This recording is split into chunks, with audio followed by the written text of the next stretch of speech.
पोलिसांचा फेल्युअर आहे. 1 महिना लागतो एका माणसाला अटक करायला, आणि त्यामध्येही कुणाल कामरांचं कुठेतरी एकनाथ शिंदेवरचं वक्तव्य, आणि त्यामुळे त्याच्या विरोधात जी लवकर कारवाई झाली, त्यामुळे कुठेतरी हे पुन्हा नाही हे बघा, पहिल्या दिवशीपासून काय म्हणत होतो शासन म्हणून आम्ही, माननीय मुख्यमंत्री महोदय देखील बोलले, दोन्ही उपमुख्यमंत्री महोदय बोलले, आम्ही सगळे मंत्री देखील बोलत होतो. काय बोलत होतो की देशात किंवा परदेशात कुठेही लपून बसला असला तो कोरटकर तरी आम्ही त्याला धरून आलो. पहिल्या दिवशीपासून आम्ही सांगत होतो. आमच्या टीम रवाना झाल्या होत्या, आमची पथकं रवाना झाली होती, त्याचे कॉल रेकॉर्ड चालू होते, सगळ्या बाजूने पोलिसांचे प्रयत्न चालू होते, आणि त्याप्रमाणे त्याला शोधला. म्हणजे जर आतापर्यंत सापडत नव्हता, सरकारचं फेल्युअर आहे, पोलिसांचं फेल्युअर आहे. आता एवढं सगळी यंत्रणा लावून त्याला सापडवला, पकडवला आणि आणला, पोलिसांनी ताब्यात घेतला, तर मग उशीर का लागला? दोन्ही बाजूनी बोलणं योग्य नसते. ठीक आहे, काही गोष्टीमध्ये वेळ लागतो, पण हे तर मान्यच करावं लागेल. मी पहिल्या दिवशी म्हणलं होतं, महाराष्ट्र पोलिसांची खासियत आहे, महाराष्ट्र पोलीस हे गुन्ह्याच्या मुळापर्यंत जातात, आणि हा कोरटकर कुठेही जगात लपला असला तरी त्याला आणला असता, त्याप्रमाणे त्याला पोलिसांनी धरून आणलेला आहे. परंतु विरोधक म्हणतात की प्रशांत कोरटकर हा दुबईला पळून गेलेला होता, महाराष्ट्रात होता, महाराष्ट्रात त्याला अटक करता आली नाही, तेलंगणामध्ये त्याला अटक केली. 1 महिना एवढा का लागतो असं सातत्यानं विरोधक उपस्थित करतात. अहो, पण त्याला पकडला ना, आता तेलंगणातच का पकडला? तेलंगणात पकडला तर गोव्यातच का नाही पकडला? गोव्यात पकडला तर मग जम्मू काश्मीरमध्येच का नाही पकडला? ह्याला काय अर्थ आहे? हे बघा, त्याला पकडायला उशीर झाला तर ठीक आहे, झाला, पण त्याची पण कारणं पुढे येतील ना. कुठली कारणं? तो कसा गुंगारा देत होता? आता त्याचा दुबईतला का कुठला, आम्ही सुद्धा माध्यमांमध्ये फोटो बघितला, ते परदेशातला फोटो, ते जाणीवपूर्वकच त्यानं टाकला होता ना. त्याचं लोकेशन ट्रेस होऊ नये, आपण कुठं आहे हे पोलिसांना कळू नये म्हणून त्यानं टाकलेला गुंगारा होता. पण त्यातनं सुद्धा मात करून पोलिसांनी शोधलं त्याला. पोलिसांचं काम आपल्या निश्चितपणे योग्य दिशेनं चालू आहे, आणि आता तो सापडलेला आहे, त्याला निश्चितपणानं शिक्षा होईल. सरकारमधले आमदार आहेत अमोल मिटकरी जे आहेत ते असं म्हणतात की त्यांच्यावरती देशद्रोहाचा गुन्हा दाखल केला पाहिजे. कशी असणार आहे पुढची कारवाई? या बाबतीत पहिल्या दिवशी माननीय मुख्यमंत्री मोदयांनी सांगितलेलं आहे की नियमानं त्याच्यावर सगळ्या कारवाई होतील.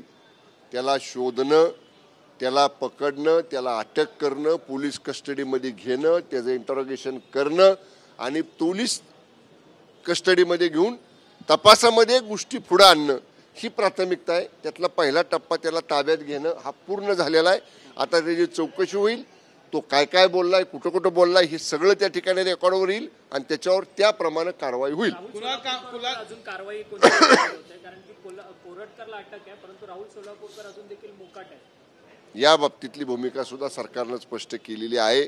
त्या बाबतीतली सुद्धा कार्यवाही सुरू आहे. कुणाल कामरांवरती जी कारवाई झाली, ज्या फास्टरित्या कारवाई झाली, ती कारवाई मात्र या दोघांवरती झाली नाही असं कंपॅरिझन करतायत विरोधक, आक्रमक त्याच्यावर होत आहेत. अहो, असं नाही. मला सांगा तुम्ही, कारवाई झाली म्हणजे काय? आता त्या कामवार ना, काय त्याचं नाव, कामराज, काय कामरा त्याचं नाव पण असलं लोकांचं असतं, ते नाव लवकर येत नाही तोंडात.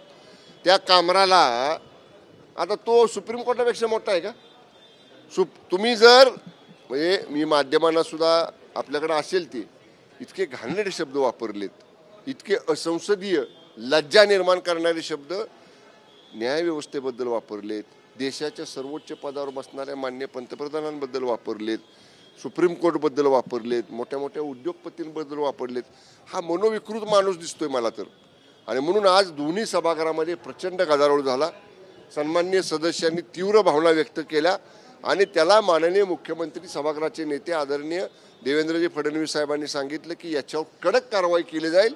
अशा पद्धतीचं वर्तन, बोलणं, बेशिस्त वागणं महाराष्ट्रात सहन केलं जाणार नाही, आणि त्याप्रमाणे माननीय मुख्यमंत्र्यांनी त्याच्यावर कारवाई केलेली आहे. ओके. अनिल परब असं म्हणतात की ज्या पद्धतीने नागपूर हिंसाचारमध्ये जे आरोपी आहेत त्यांच्याकडनं तोडफोडीची जी काही मालमत्ता नुकसान भरपाई घेतली जावी असं त्यांचं म्हणणं आहे. त्यानुसार कुणाल कामराचं जो हॉटेल आहे, जो जिथं शो झालेला, त्या हॉटेलची जर शिवसैनिकांनी तोडफोड केली असेल तर त्यांच्याकडनं पैसे. अहो साहेब, नागपूरचा विषय वेगळा दंगलीचा, ती दंगल होती, ही दंगल नाही. ही मुंबईमध्ये कामरावरत्या स्टुडिओवरती झालेला काय म्हणतो त्याला आपण हल्ला किंवा झालेली तोडफोड ही ॲक्शनला रिॲक्शन होती. ही काही जातीय दंगल नव्हती. नागपूरचं कम्पॅरिझन कुठल्याही घटनेबरोबर करणं योग्य नाही. ओके, मला बाहेर जायचं, आदित्य ठाकरेंनी आरोप केलेले आहेत. जरा मला बाहेर जायचं हो, परत यायचंय मला.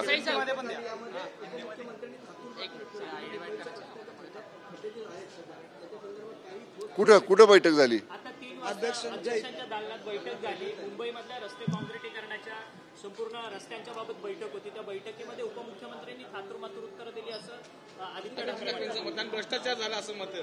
त्यांना म्हणावं, तुमच्याकडं महानगरपालिका असताना काय चाललं होतं, त्याच्यापेक्षा तरी चांगलं काम आता मुंबईत प्रशासक राजवटीमध्ये आहे. सरकारचं थेट नियंत्रण आहे महानगरपालिकेवरती प्रशासक असल्यापासून. त्यामुळं त्यांच्या काळात ते रस्ते दरवर्षी करायला लागायचे. तशी परिस्थिती आता नाही. आता कॉन्क्रीटचे रस्ते होत आहेत, स्वच्छ सुंदर मुंबई होती आहे, सगळी कामं व्यवस्थित चाललेली आहेत. बॉडी बॅगचा घोटाळा होत नाही, कोविडसारखा खिचडीतला घोटाळा होत नाही.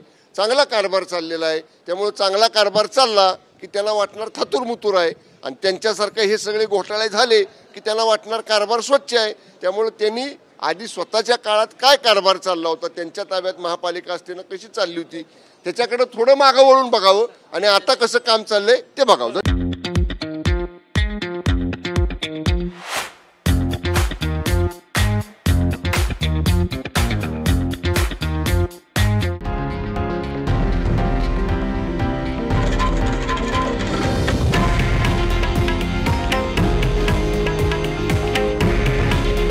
हे आहे देशातील नंबर 1 न्यूज नेटवर्क आणि आपण पाहत आहात TV9 मराठी. काळजी तुमची, हित महाराष्ट्राचं.